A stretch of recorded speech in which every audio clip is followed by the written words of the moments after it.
ఓ నిండు గర్భిణి ఆమె భర్త ఇద్దరు కలిసి ప్రైవేట్ ట్రావెల్స్ బస్సులో ఎక్కారు. బస్సు కదిలిన కాసేపటికే ఆమెకు పురిటి నొప్పులు వచ్చాయి.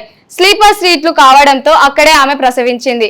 అక్కడే బిడ్డను ఓ గుడ్డలో చుట్టి ఇద్దరు కదులుతున్న బస్సు కిటికీలో నుంచి బిడ్డను బయటకు విసిరేశారు. లేత చిగురుటాకు లాంటి పసిబిడ్డ కఠిన రోడ్డుపై పడడంతో అక్కడికక్కడే మృతి చెందింది. సొంత తల్లిదండ్రులే ఈ దారుణానికి పాల్పడడంతో అందరూ విస్మయానికి గురి అయ్యారు. ఈ షాకింగ్ ఘటన మహారాష్ట్రలోని ఫర్బానీ జిల్లాలో మంగళవారం ఉదయం 6:30 ప్రాంతంలో చోటు చేసుకుంది. పోలీసులు తెలిపిన వివరాల ప్రకారం మహారాష్ట్రలోని ఫర్బానీ జిల్లాకు చెందిన నిండు గర్భిణి రితికా దేరే ఆమె భర్త అల్తాఫ్ షేక్ తో కలిసి పూణే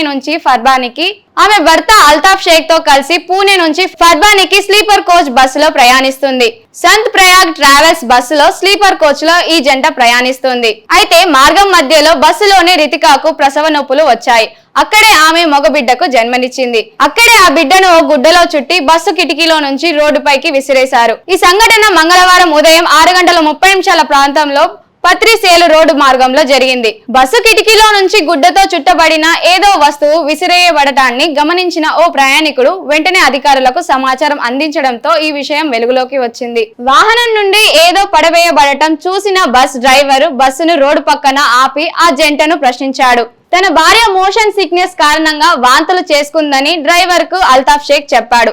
ఇంతలో రోడ్డుపై గుడ్డలో రక్తం అడుగులో పడి ఉన్న నవజాత శిశువును చూసిన కొందరు స్థానికులు వెంటనే 112 అత్యవసర హెల్ప్ లైన్ తో పోలీసులకు ఫోన్ చేశారు. అయితే రోడ్డుపై పడేయడంతో శిశువు తీవ్రంగా గాయపడి మరణించింది. సమీపంలో పెట్రోలింగ్ చేస్తున్న పోలీసులు బస్సును అడ్డగించి రితికా అల్తాఫ్ షేక్ లను అదుపులోకి తీసుకున్నారు.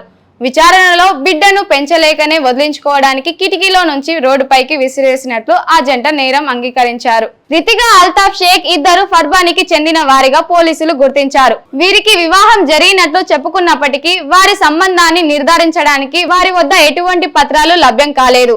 ఈ ఘటనపై కేసు నమోదు చేసుకున్నట్లు పోలీసులు రితికాను వైద్య సంరక్షణ కోసం ఆసుపత్రికి తరలించారు. తదుపరి దర్యాప్తు జరుగుతోంది.